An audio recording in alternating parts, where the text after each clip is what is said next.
कराला शिव चर्चा कराला शिव चर्चा आर्य मरला के पहिले आर्य मुआला के पहिले हरि कराला शिव चर्चा की मुआला के पहिले कि दीदी मरला के पहले कराला शिव चर्चा है ना।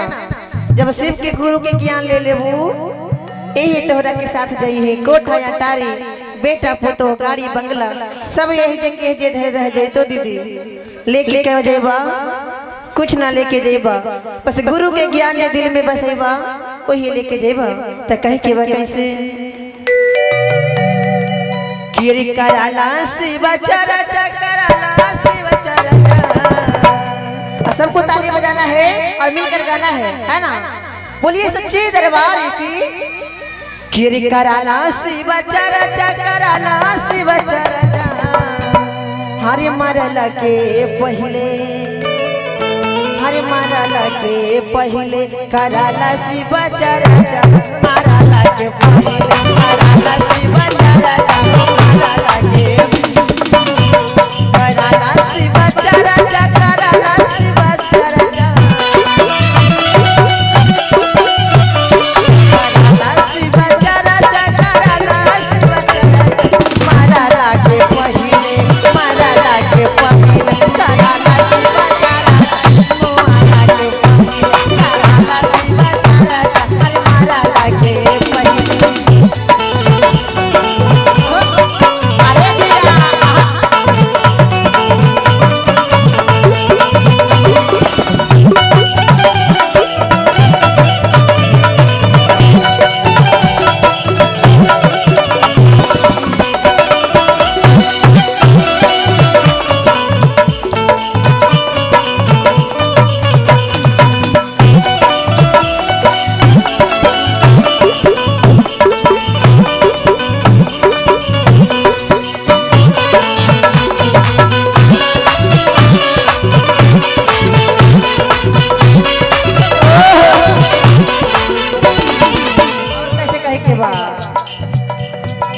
कि हे दीदी अगर शिव के गुरु बना लेबू तहिया नहु अभी जेबू तो हमेशा खुशहाल रहबू तोहरा के स्वर्ग में जगह मिली न तो नरक में भी जाए से कोई रोके वाला नहीं थी।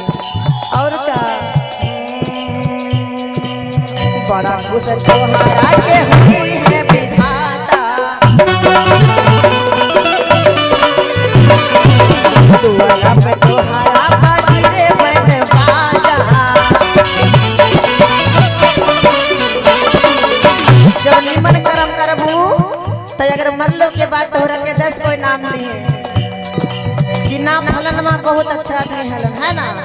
अगर जे बुरा काम करबू तो मरलो के बाद तोहरा के करिए है कि है ओकर बात कथी करे हो तो फल नहीं ऐसा हले है ना। बड़ा खुश तोहरा पर होई है विधाता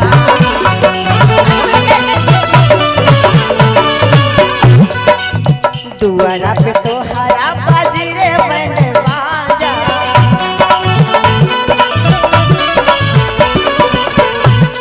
कराला शिव चर्चा कराला शिव चर्चा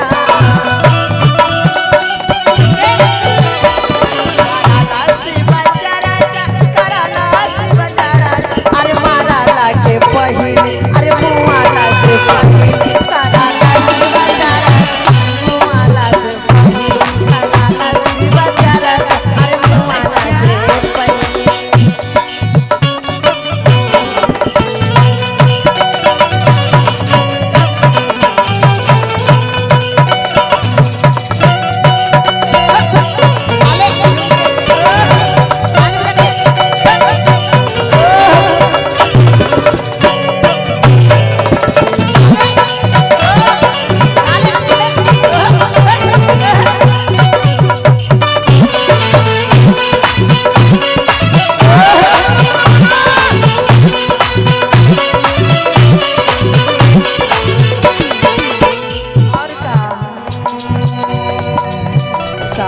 हरेंद्र जी के देला तुम्हारा नामा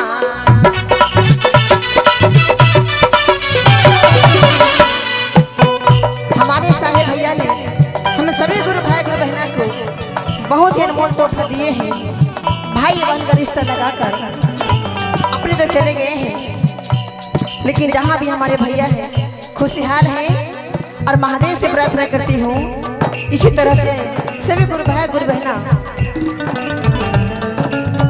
महादेव को चरण में आए और साहब का दिया हुआ वचन निभाएं।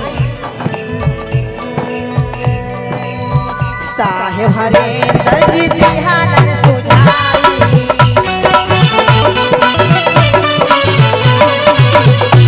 दीदी, अच्छा लग रहा है आप लोग का? अच्छा लग रहा है? आते हैं। साहब हरे दर्जी दिहालन सुधाई, क्या बात है?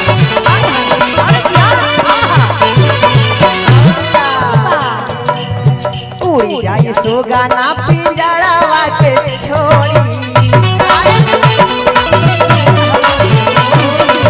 कि दीदी जब ये पिंजरा से सुगना उड़ जाए तो खाली मिट्टी का खिलौना मिट्टी में ही रह जाए, है ना? इसीलिए गुरु को भजना, सबका हाथ ऊपर, सबका हाथ ऊपर और सबका ताली, सबका ताली पूरा पूरा। उड़ी जाए सुगाना तो कोई ना बचाई, साहब भैया जी देलन समुधाई। उड़ी जाए सुगाना माता कोई ना कमाई, बना रहा शिवा चारा चकराला शिवा चारा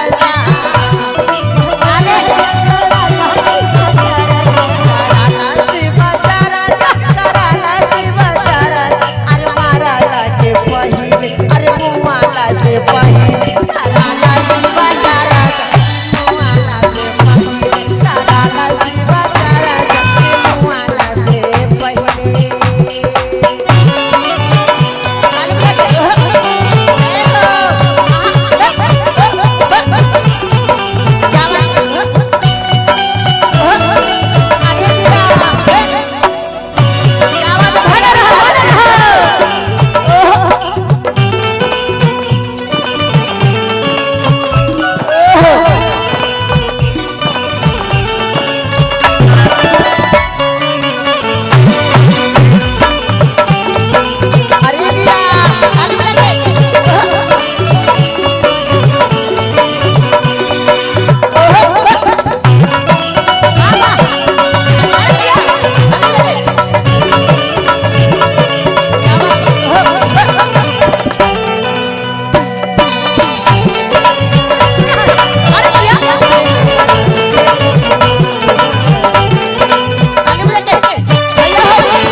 गुरु बनाना है और बड़ा काम नहीं करे के, बस 3 गो सूत्र के पालन करना है ना?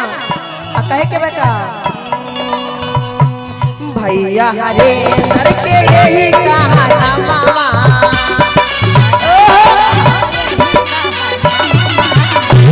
मांग चर्चा करा करीला ना मनावा,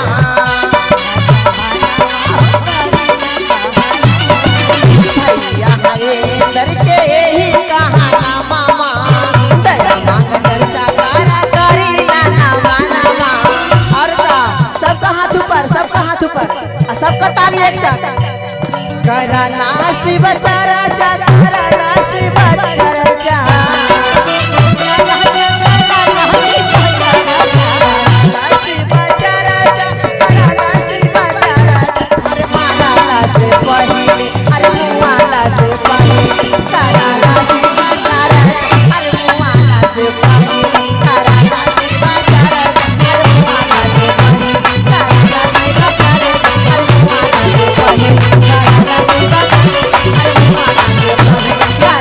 Bye.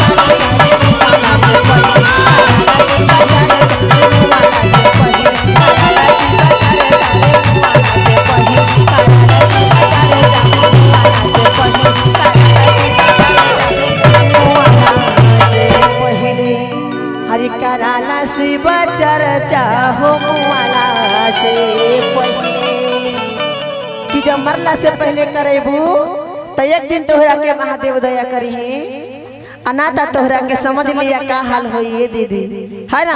बोलिए सच्ची दरबार की शिव गुरु महाराज की जय कहो कि नहीं कहो दीदी। बोलिए शिव गुरु महाराज की सच्ची दरबार की।